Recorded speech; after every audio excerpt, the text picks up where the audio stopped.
this final session, we wanted to be a little bit different. I'm instructed, which is that we would like to have just a broader discussion about what we've learned, what we're taking away, but also what we think we should do differently. Are there, things that in terms of as we leave, I think everybody here, we're trying to be activists. As they say, the point is to change the world, not just interpret it. So the idea would be that we'll have a couple of short inputs from our esteemed presenters, all of whom you've heard from before. And Rudi, who is joining us from Mpumalanga, which is apropos. And then we'll just try and have a broader discussion where people can make their own contributions. And again, the key questions we're trying to ask are, what do we think, what are our key takeaways? What have we actually learned that really impressed us that we hadn't thought about that we would like to share? What do we think are the next steps that we need to take as we leave here? What is the work we still need to do? And I personally have one question for everybody, but especially for the panelists, which is, there's a kind of pro-coal narrative out there that says we can't afford to walk away from coal as South Africa.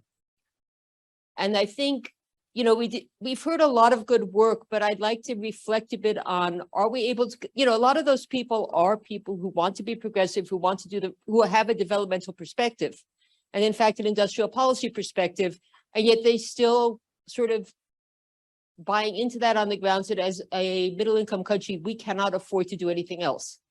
Do we have an answer for that? Did we hear an answer for that here? And if we didn't, what kind of more work do we need to do? And if we did, how would you highlight it? How do you think we can make it more effective? So on that note, I'm going to ask Gaylor to go first because he's sitting next to me. And maybe give a first hack at answering some of these questions or adding any other questions you'd like to have us discuss. Cool. Yeah, thanks so much, Neva.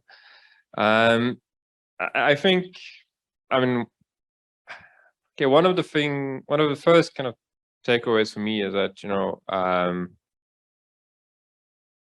I'm really grateful to see the group of people that we've had over the last couple of days, which is not just the usual suspects. And for me, that's quite important, hovering around just transition discussions for quite some time. It's actually a pretty small group of people work on this as a core, but we need to really expand the definition of that. And I think we did really a great job over the last couple of days to see that, with a really great diversity of people working on it from different angles. And I think that's quite great.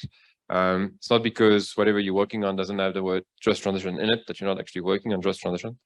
And that's happened so many times to me when you speak to people, like often in local government, when they start a meeting and they say, well, I don't know anything about just transition, I don't work on just transition, and then they tell you what they work on, and you're like, well, everything you just said is just transition, so it's not because we don't put a label on it that it's nothing to do with just transition. So I think it's great, it's really great to see that. So, I think kudos to all of us here as the first step. In terms of some of the, I guess, the key highlights or key points that, I think we should do well to remember. I think we spent quite a lot of time in the forum thinking about South Africa's history and our starting point, and that was reflected quite a few times, in terms of the weight of history and where we are today. And I think, it's interesting to me because, we hear a lot about the motto for just transition is leave no one behind. Okay. But actually in our starting point, most people are behind. Okay. 90% of people are already behind, and I think we often tend to forget when we talk about just transition that the starting point of the transition is very unjust, and I think it's not just about keeping the level of justice during the transition to what it is today. And I feel like often we forget that point when we're starting from, so I think it's just really important to, again, kind of remember that, our starting point is very unjust on many levels. We've spoken about so many over the last couple of days. And through the just transition, we're trying to redress that situation. Then I guess one of the other questions for me was, is the transition happening? You know. And we've clearly seen that by some corners, the transition is underway. You know, some plants are closing down, some mines are closing down, new projects are coming up, and of course that's not just bad. Electricity in every sector, there is some degrees of transition happening, but there's also a lot of inertia in the system, and by global standards, coal is still growing in volume terms. The share of coal-based electricity globally is going down marginally, but in volume, it's actually still going up. And coal consumptions at the moment, even if it's kind of temporarily, is through the roof. Coal prices have been multiplied by 5 over the last 6 months on the export market. I mean, this is not something we see every day. So I think we need to also question ourselves in terms of making that transition happening a lot faster. And here I'm not even talking about the just transition. I'm saying like the transition itself needs to happen a lot faster, and of course the just transition. Then there's another question, I heard during the event to say, well, is kind of closing the mines really going to take us to a just transition? Of course, the answer, like everything in economics, it depends. But then the flip side of that is keeping the mines open really going to take you to just transition? And I think we have to really recognize that, when you ask yourself, well, is green growth or green economy or whatever you want to call it, is the answer, we say, well, okay, again, it depends on how you structure that, but is the current pathway or the past pathway of development of the brown economy the answer? Well, it led us to where we are today. So I mean, clearly it's not the answer.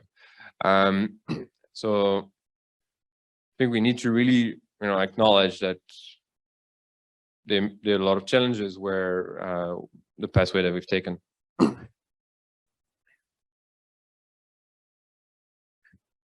Then I think we spend a lot of time thinking about, do we know what we need to do? And I think, of course, we don't know everything. And we don't know in absolute terms what we need to do, even if I think, in the short clip of the documentary, I somewhat provocatively say, we know what we need to do. And I think by that I meant, we know actually a lot, because we know a lot more than we think we know. And I think we know enough to start.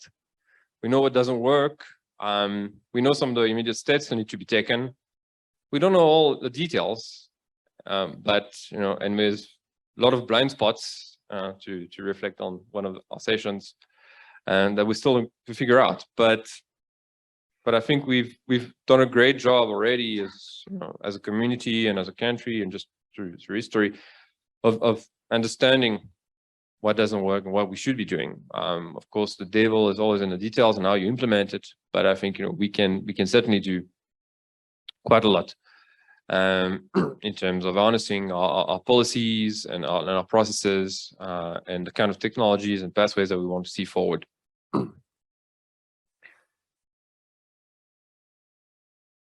One of the other key questions for me, which has come up as well several times, which I think is really interesting, is this almost dichotomy between domestic and global just transition dynamics.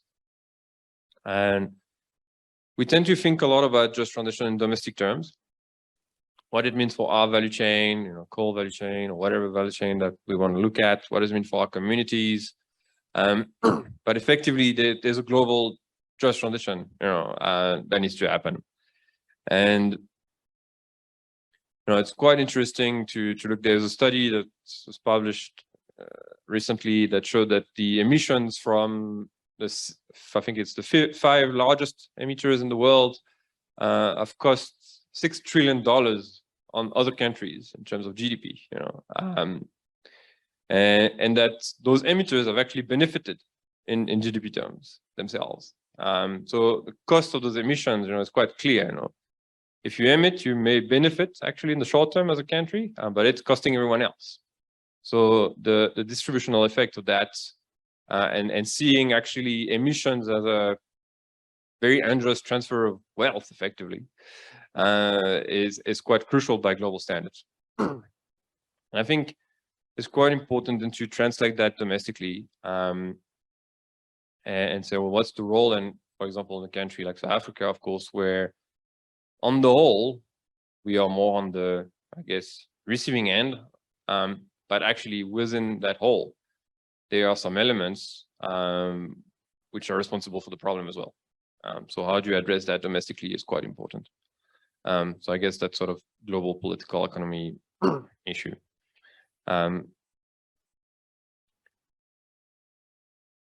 As I'm starting to run out of time, I see you are looking very patiently at me, not being as tough as Siraj yesterday, but you know, I'll just say two more things, I think. The one thing is that as we think about this debate around coal, I guess, and it speaks, I think, somewhat to things around energy sovereignty that we've heard as well over the last couple of days, and that's, I think, a lot of the narratives coming from our own energy sovereignty. We have some coal. Why don't we use it? I think we need to address the narrative a bit differently and think about the issues of resilience, of people. I think that's, the COVID crisis has showed the clear absence of resilience that we have, but also of value chains, global disruptions that we faced, and I think we need to understand that we are within a global environment. And I think we must say, well, we are within global dynamics, and it's not right or wrong. You can say, well, this is an agenda that's being pushed by, the global north or whatever. But at the end of the day, it doesn't really matter. It's just happening, and you need to react to that. And it's funny because often, we talk and then you do work on a particular sector, and then people say, well, why are you advocating for this technology? I'm like, I'm not particularly advocating for a particular technology. I'm just telling you it's happening. It's coming, and we need to react to that. And I think, if we want to increase the resilience to our economy, to people, to our value chains, then certainly, moving to renewable energy technologies, to kind of more local value chains, and that's also true on agriculture and many other sectors, is one way to think about it. And that goes with the transition to a more low carbon and more resilient economy. So I think it's important to just not put the discussion within a very local context, where you may have the resources and you may want to use them, but if that extracts you from everyone else, then of course, that's not really going to take you very far in the longer term. Yeah, so I think I will probably leave it at this for now. And yeah, hand over to Lorraine. To Rudi. Okay. I am here. I'm really sorry. I have to sit in my car. Unfortunately, in Mpumalanga, there are no at the venue that I am. There are no side boardrooms to have a conversation with colleagues that are over there. So I hope you can hear me, Neva and colleagues. Okay, I'm going to put my camera off so you see it is me. Okay.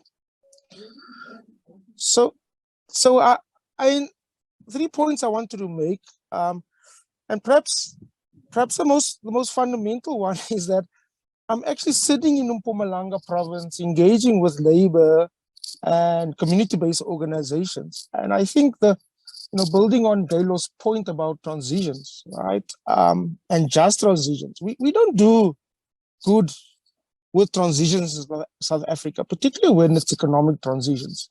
We don't do good with transitions globally. So South Africa is not unique in that sense.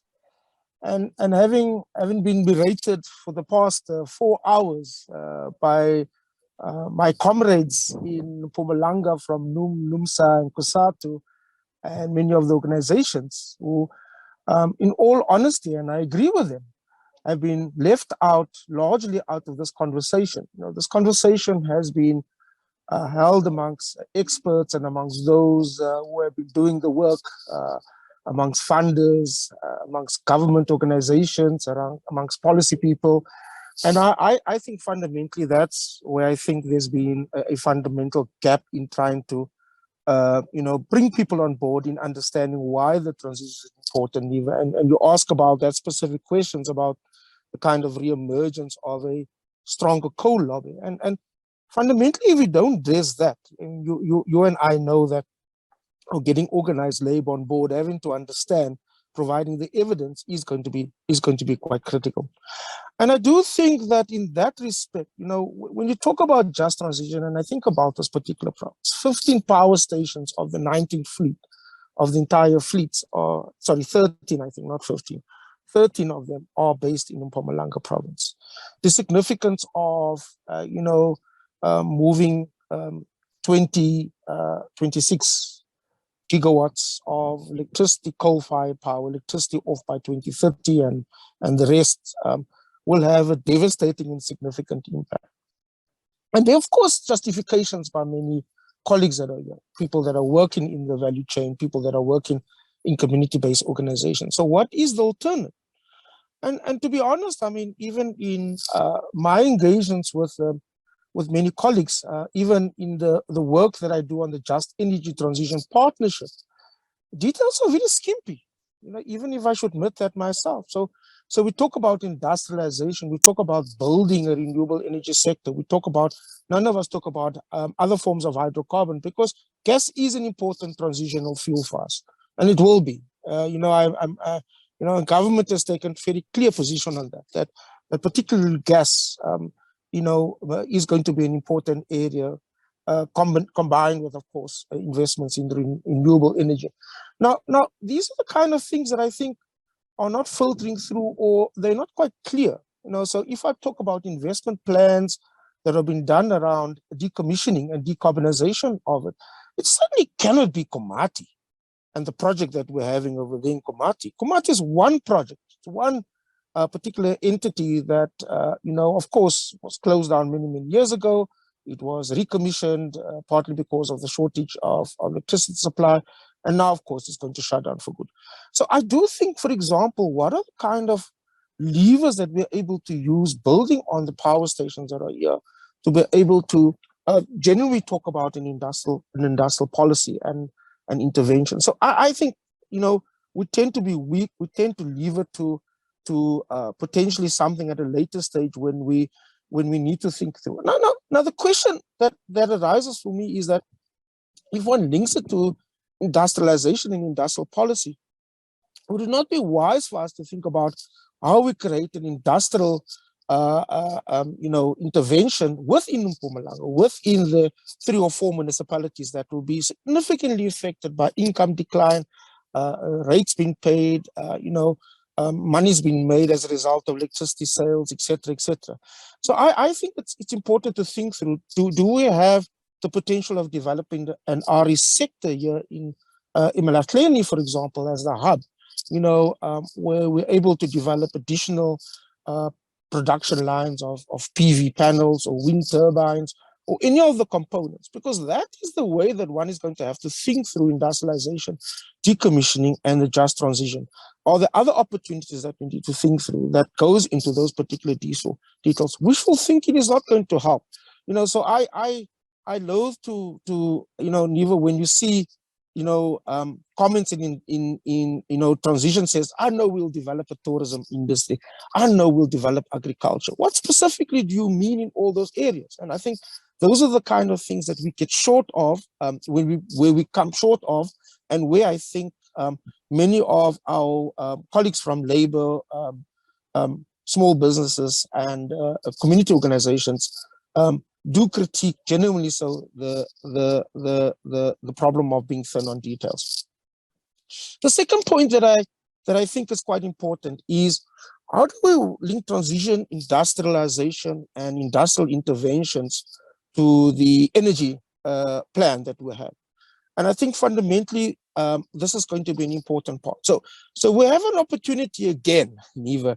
I get reminded about doing the work in 2015 around the war room. This thing seems to follow us all over, right? So again, we've established now a National Energy Coordinating Committee, molded very much on the way we've dealt with the COVID response, right? And building on that success, we've set up all these work streams to be able to implement that. But for me, the fundamental problem here is that if we say our objective is getting more megawatts onto the grid, if I put it in such a simplified way, getting more energy onto the grid as the main priority, anything else is secondary. Let's question the issues in relation to trade-offs around ensuring that we do get energy supply sorted out and that 6,000 megawatt gap is addressed in the next 18 to 24 months. Now the question then arises, and Gaylor and I were engaging on this as strong proponents, myself also, strong proponents of a localization in industrial policy. Does that require then, by us addressing fundamentally the energy shortage and having a key objective, the single objective of getting megawatts on the grid, as somewhat trading off the initiative regarding localization? Because that does have an impact.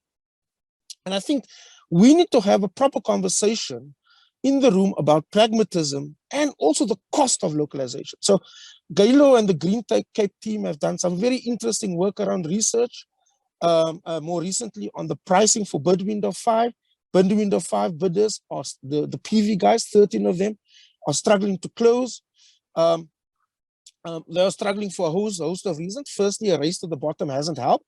Many of them put in bids. Some of the main bidders have put in at 35, 37 cents, others at less, at slightly higher. And of course, the supply chain disruption globally, both by the conflict in Ukraine and of course the COVID response again in Shanghai has impacted on the global supply chain.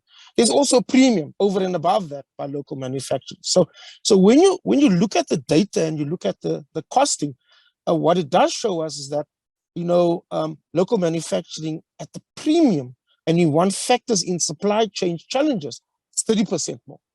So we need to think about how one brings down those costs. How do you deal with it in a pragmatic way,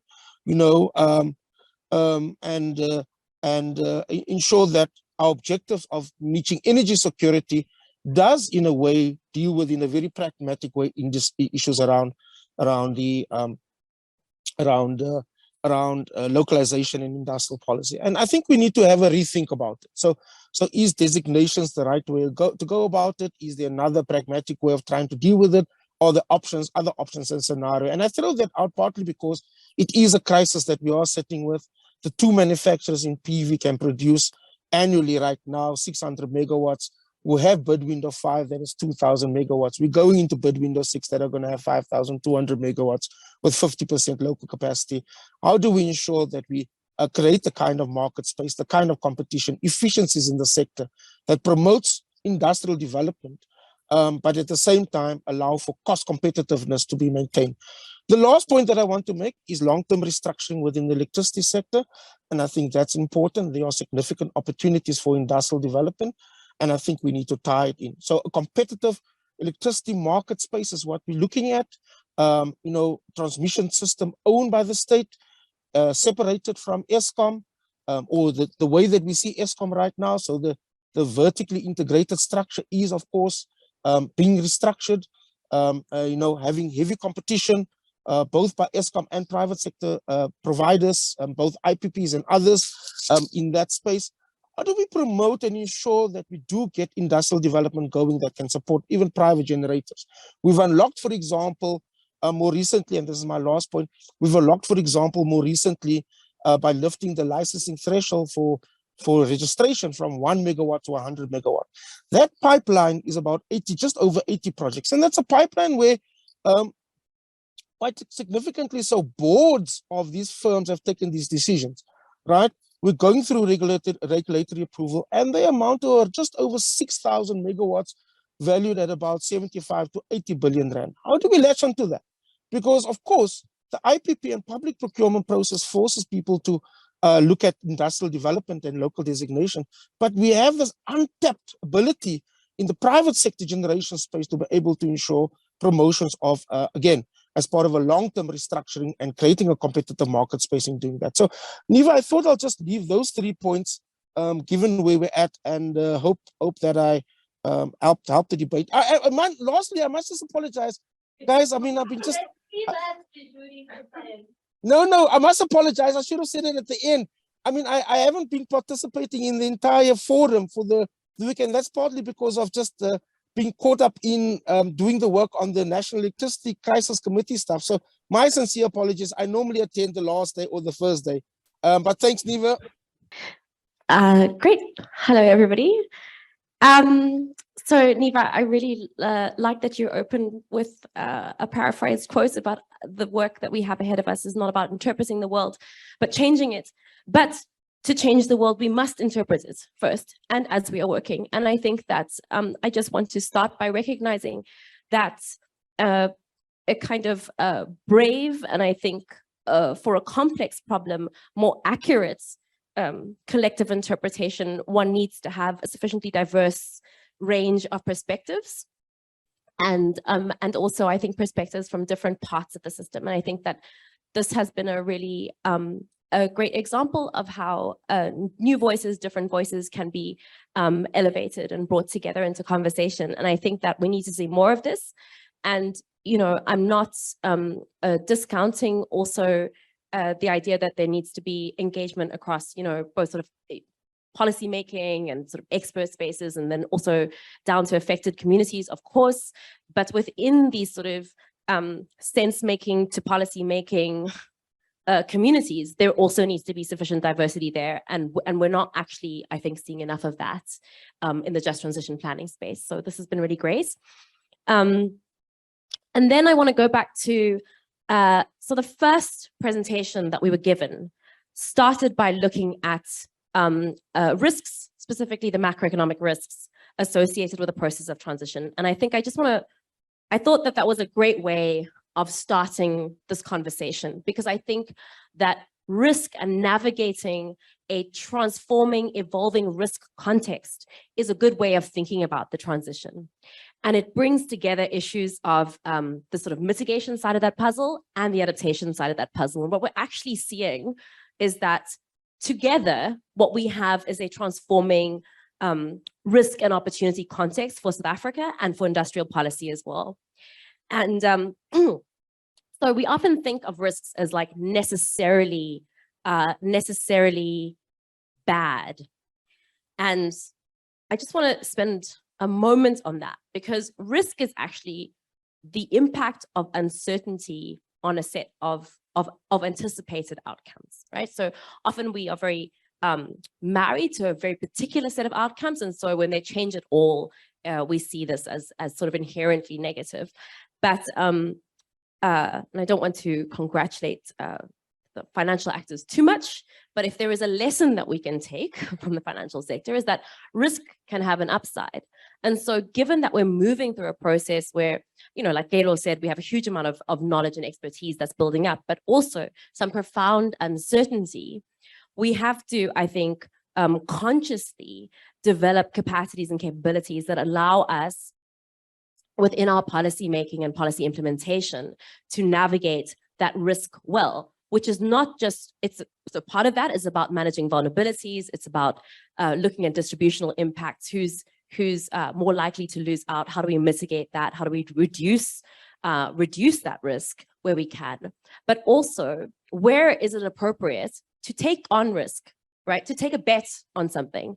And I think that here in the, as we sort of try now to imagine a green economy and green value chains, industrial policy, and so that we are going to have to take a bet on some value chains, right? We are going to have to allocate our resources where there is uncertainty, and we are going to have to put our peg in the soil and hope that some of those bets pay off.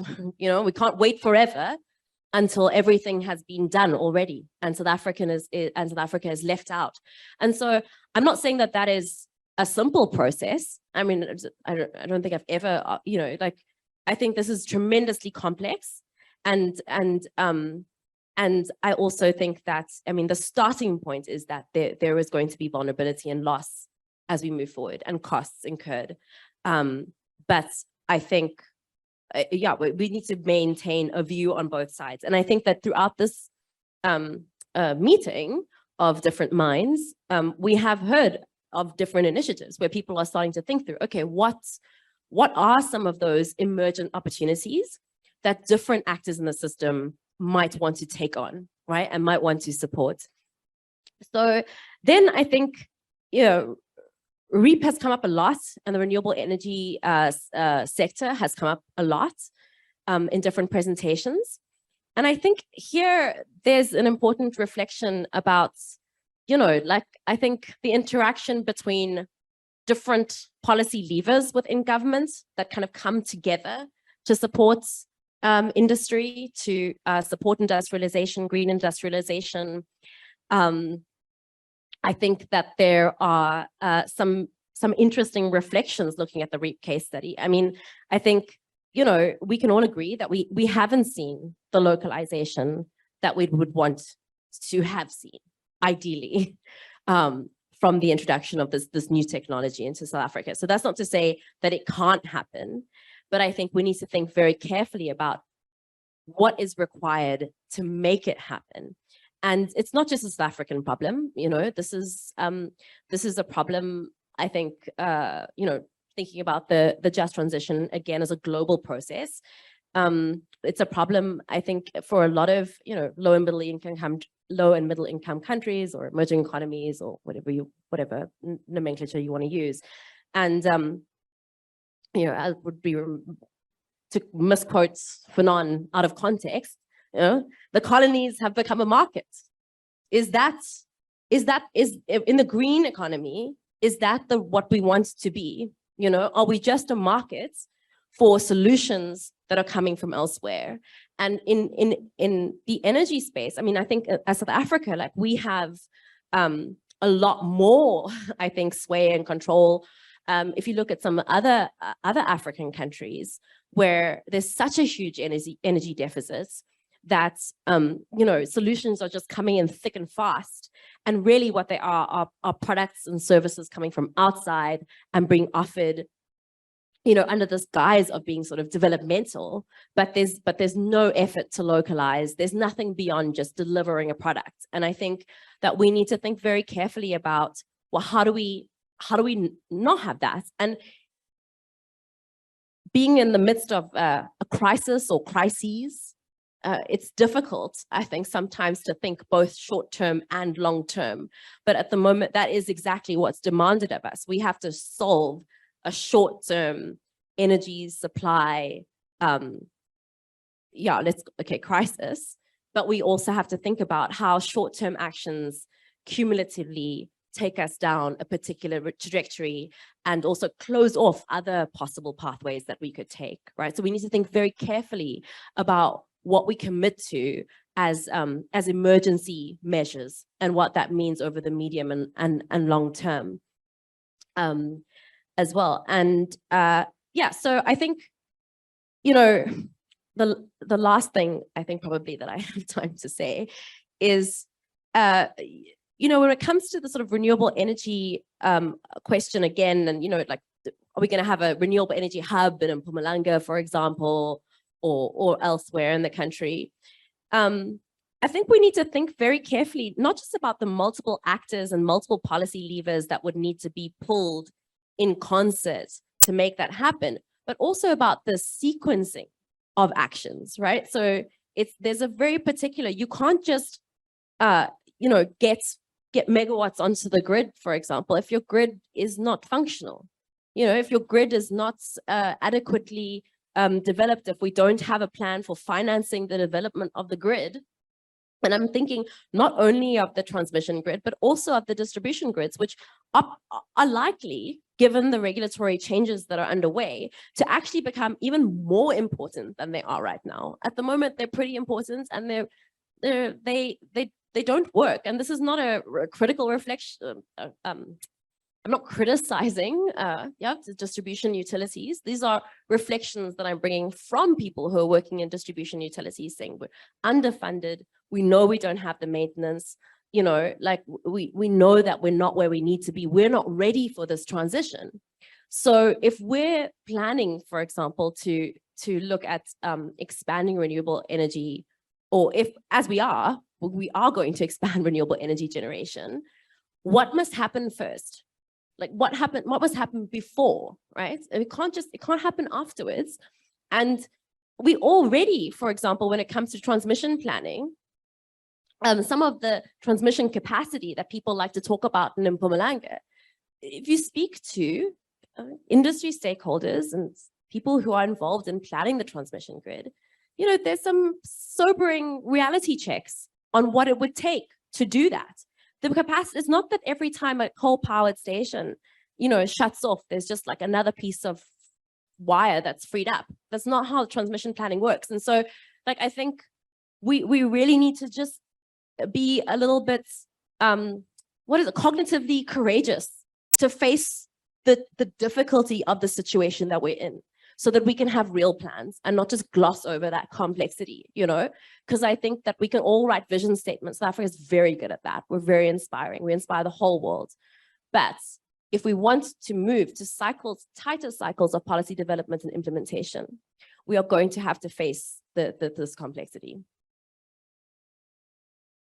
I'm done. I want to thank everybody for those insights.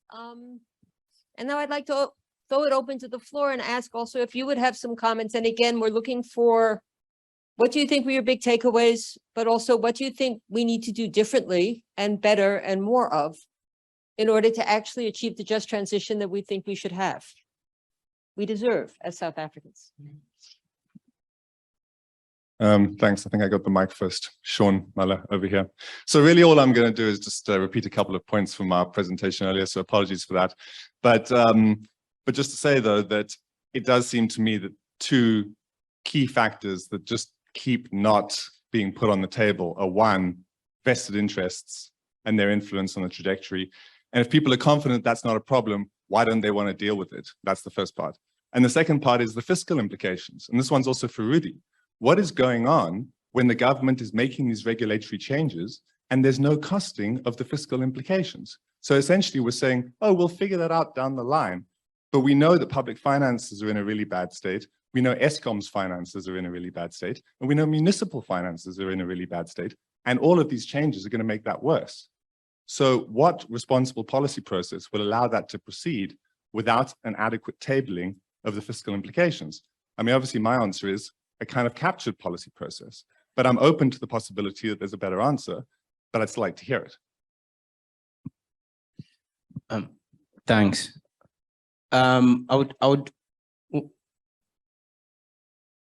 Sure. My name is Elvis Avignon from CRED.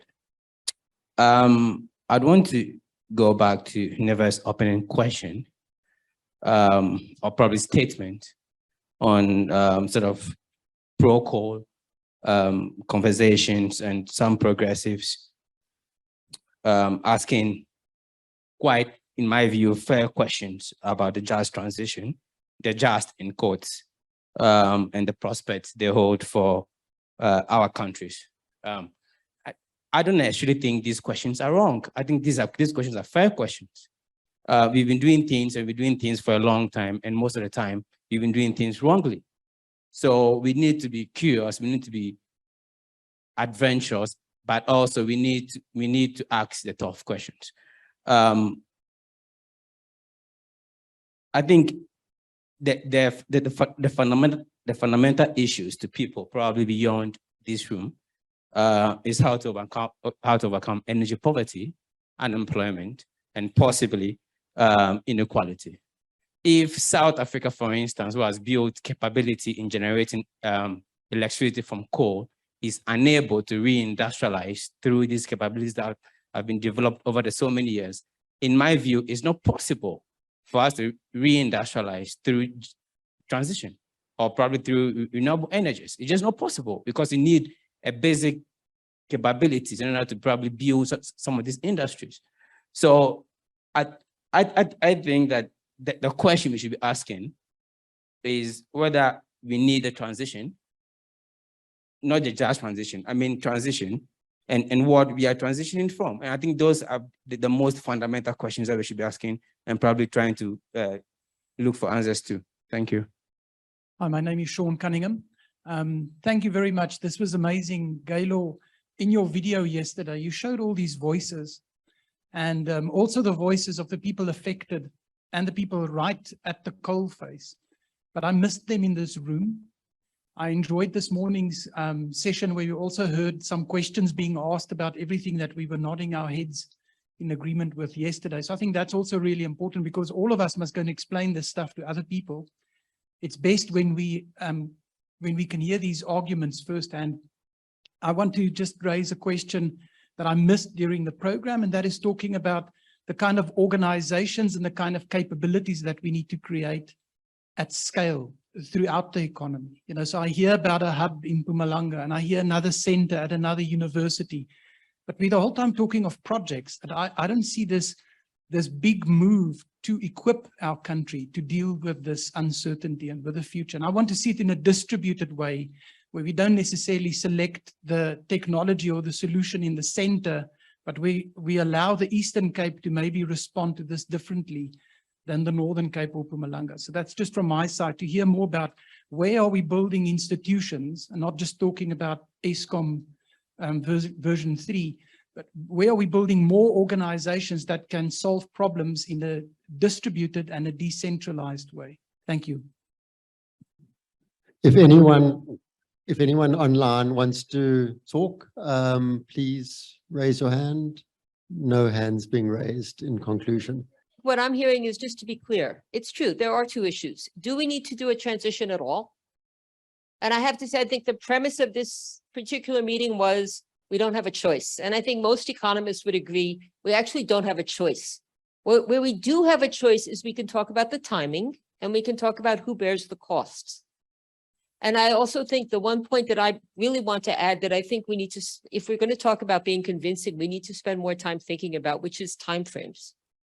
Because very many people hear energy transition and think it means we're going to do it tomorrow. No? And so then not surprisingly, people panic because their entire lives may change. No? And especially after all the load shedding and so on, everybody's kind of nervous about energy. So I think it's quite important that we think through that kind of issue. Where do we think there are misunderstandings? Where do we think there are actual debates about the research and the facts, and how do we get to that research? And that we maybe need to think a bit more about what are the issues on the other side of the people who are feeling, who don't trust that we can manage a just transition, or who don't think we need a transition at all. And if we sitting here, most of us came here on the premise that we need a just transition, then how do we make that more convincing, as opposed to talking to each other about how convinced we are of the need for a just transition? So that would be my only addition. Saul, do you want to say anything? Well, it wasn't the closing, it was more substantive. Okay, do you guys want to say, everybody, the panel now has 2 minutes each. And can we please stick to the time? Okay, so okay, so to respond to the question around capacities and capabilities, I mean, I think that is critical. So one of the areas that's been sort of late to be included in the just transition space is subnational government, and we are seeing that being addressed, and also subnational governments, so provincial, district, local, metropolitan, are coming into just transition planning in different ways. But yeah, I mean, they are very aware of some of the very concrete capacities and skills which are not there to deal with, you know, the technological components, but also the social components of the transition. But I mean, I think that you have touched on something very important. So it's not just about the what, but we have to get to the how. You know, how are we going to coordinate this like vastly complex policy space, all these different actors who haven't necessarily worked together or work together in the ways that are now required in order to advance the transition. And I think that there are pockets of experimentation, and I don't think they're not just at the national level, but if you look at the subnational level as well, I think there's some very interesting collaborative planning, you know, and I think if you want to look at a concrete example, the Garden Route District Municipality has done something very, very interesting in terms of planning regionally at the district level across municipalities for you know, obviously they're not coal producing region, but for the renewable energy transition and for the economic reconfiguration opportunities around that. I mean, they do have gas, so that's, you know, they are concerned about that. And also that planning process has involved public and private stakeholders as well, and civil society. So, you know, I think that's there, but yeah, I mean, we aren't necessarily always set up within our institutions to enable collaboration and coordination. And yeah, we don't always have systems that incentivize that kind of work. So I think that there are, you know, some concrete skills that we need, but there are also these like softer capabilities that are also going to be required to navigate the transition. So I think it's important that you raise that point. Thanks, guys.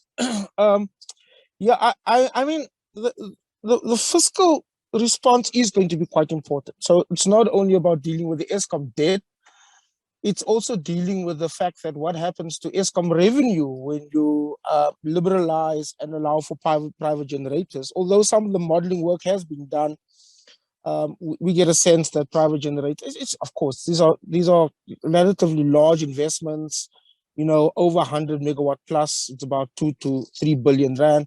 There's not a lot of those kind of projects that are around that would require 100 megawatts. But we think that potentially the revenue loss would be about, you know, up to about 8,000 megawatts, but you're building new capacity all the time. So that's the other thing. I mean, the main concern would be feed-in tariffs and the distribution network. And I think that costing has not been adequately done. I mean, I've been told that in some municipalities, they're refusing to allow for wheeling or feed-in tariffs and proposals that are there, partly because it's quite a big chunk. I mean, Neva's done some work on this. I think, you know, 30 to 40% of revenue from municipalities come from electricity sales. And if you don't manage that adequately, you're not going to get municipalities to develop specific interventions around, you know, distribution and how one deals with feed-in tariffs. So I do think it's quite critical for us to do that. I mean, my point being over here, it's really tough, guys. I mean, I've been clapped left, right, and center because Gaylor, don't laugh. You have to come to Mpumalanga, and I'm sure you've gone through the same thing. But Neva, it relates to the point that I think us as policymakers or researchers are not on the same page as to the timing and the period. And so I think that we are sitting with a conundrum where there are a few of us who want to push for quicker decommissioning, for quicker, closure of power stations, while there's some of us who take a longer term view. And I think this is the question that creates the uncertainty in many people's minds. So I mean, I think it's quite important that we need to ensure that it is a longer transition, you know, that we are working towards net zero by 2050. And there are still quite a bit of time to be able to manage it adequately.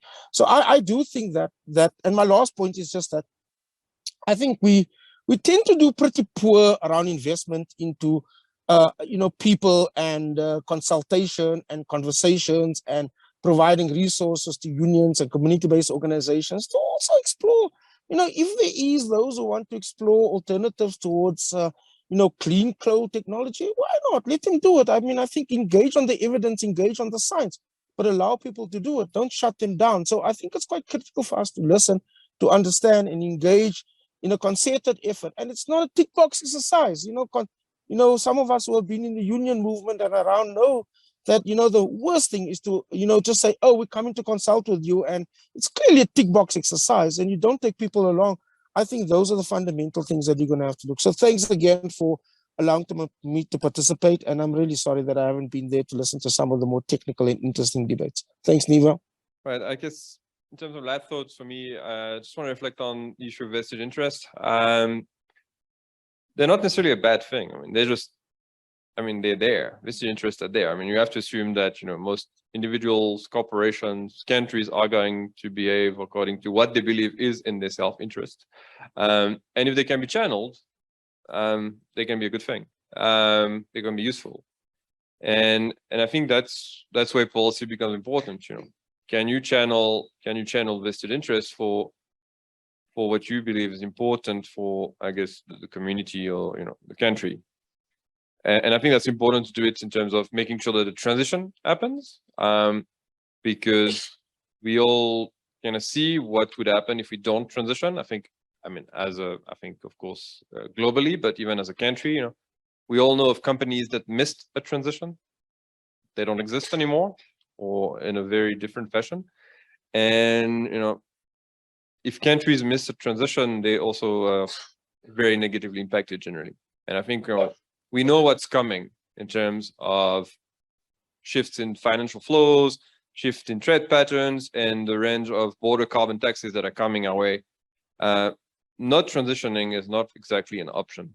And I think we have to weigh those things to really make sure that we transition. And of course, the flip side of that is that if you manage to transition adequately, opportunities lie ahead of you, because those new markets, those new financial flows, then are open to you.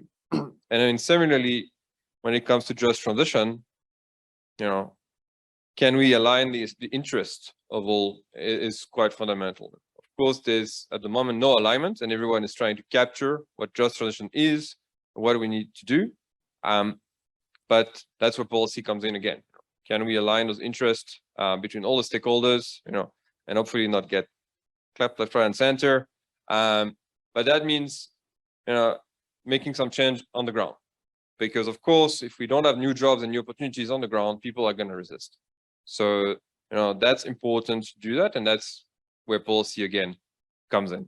So I guess in closing, I'd say, we should think about how we kind of align and honest vested interest rather than worry about, that they're happening because they are there and they're not going to disappear. So I'm going to cheat and add one last thing, which is just to say, I think what really comes out of this for me is also we need to be more honest with ourselves about the cost of the transition. And I think that's what people are saying. And actually map them out and say, how do we deal with them, whether it's the transition lines or the impact on communities in Mpumalanga. Whereas it's really tempting to think you sell things best by just pretending there are no costs, and then people come back to you and tell you about them. Sometimes not too politely, as Rudi is finding out. Okay, thank you for a great closing session. Thank you. I'm just going to say 2 or 3 words of thank you and just sum up, and then we are all free to go. Yeah, just learned a lot from the last 2 days. It was a really great conference, fantastic papers, lots of really good inputs.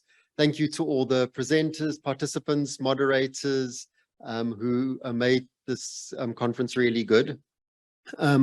There could have obviously been a lot more papers. We have a selection committee that has to filter, the papers that are most relevant, but there were a lot of other issues that could have been covered. So it would just be impossible to cover everything that this topic generates. But I think we've been able to have a really insightful and good set of 2 days where we had lots of different inputs, some controversial, some about different technologies, looking at some of the narratives that are out there, and having the important debates that need to be had.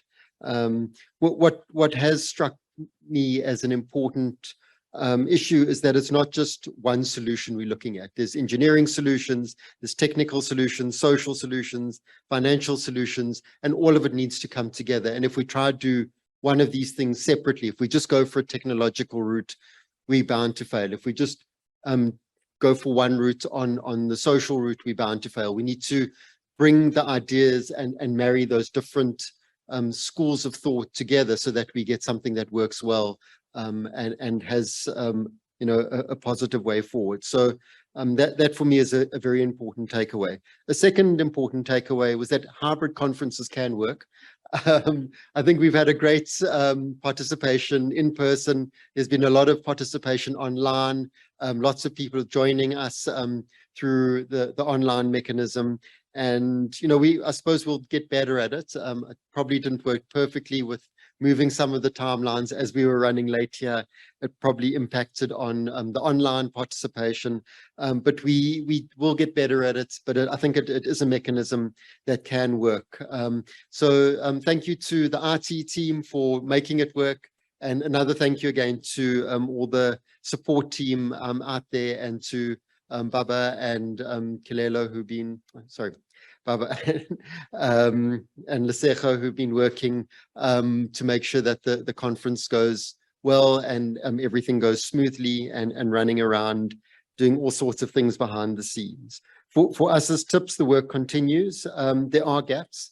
I think one of the gaps that we picked up at the electricity war room all those years ago, if Rudi's still online, was that we don't understand the electricity demand curve. And given that we've had load shedding, we really don't understand the electricity demand curve. And we don't know where the technology is taking us and how that's going to impact on it. So trying to understand some of these implications without knowing what are we catering for, you know, what does EVs mean in terms of demand? What does it mean when we still have lots of heavy industry that may want to shift to renewables in order to be more, you know, long-term sustainable. So I think there's a lot of unknowns, and the work needs to happen. We need to do the research, and evidence-based research, not research that's influenced by those that pay the money, Sean and Mark, but proper evidence-based research that understands, you know, what are we seeing? How do we interpret it? And what does that mean for policy? So for us, that's really important. We'll continue with that work. We'll continue with the dialogues and engagement, and hope to see everyone online or in our development dialogues if we have them in person, so that we can, you know, build more knowledge around this just transition, and look forward to more research from those around us who've participated, who've shared their research, and hopefully further research going forward. So yeah, thank you. We're busy thinking about next year's conference, and we'll share the theme in due course. We've got about 3 or 4 ideas, so we just need to pick one so that we have a nice TIPS forum next year. Thanks everyone, and have a good afternoon.